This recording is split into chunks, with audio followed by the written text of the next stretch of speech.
Hi everybody, welcome back to the OAG RC. It's time trial day today and we are running this Kyosho Raider rebuild that I did. This was originally two separate chassis, both of which were in pretty nasty condition if I'm honest. And I cleaned them up, put some oil-filled shocks on them. I stuck a different motor in the back there. I can't remember what it was. It was a Carson something or other that's gone in the back of there. I can't even tell you how many turns is in it. I can't remember. But this thing has had a shakedown on the track already, and it was pretty good. I'm hoping it's going to be excellent, and we're going to see some nice lap times come out of it. So this is up next. Let's remind you of what it is that we do, which I'm sure most of you just skip through and get to the cars running on the track. But I like to put it in there just so if someone just happens to stumble across this video, they understand exactly what it is I'm trying to achieve. Right, let's hit the track. See you in a bit.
Well, we're back in after that.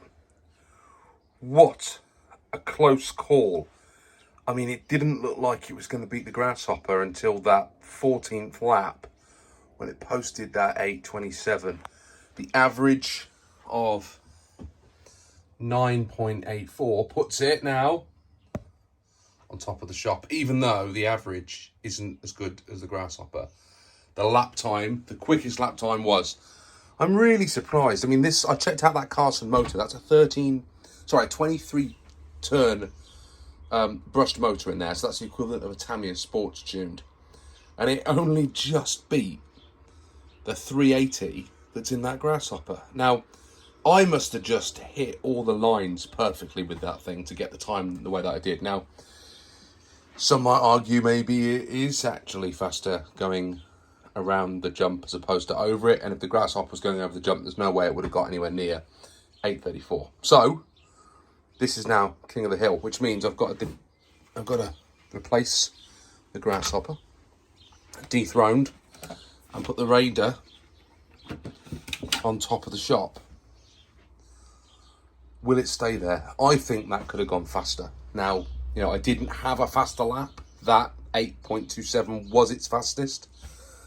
But I think there was more in that. I don't think I drove it as cleanly as I could have done. But hey, those are the rules, and that's where it sits for now. What's up next? TT02B. Hot tip. This was the fastest car around the old track. And I've got a feeling that it's going to beat the Raider. That's going to be short-lived. It's only going to be up there for a week, I think. But we'll see. We'll see what happens. Guys, as always, thanks a bunch for watching. If you like the content, please like, subscribe. Give me some nice things in the comments to chat to you with. And I'll see you all on the next time trial. Whatever you do, have some fun and see you soon. Bye now.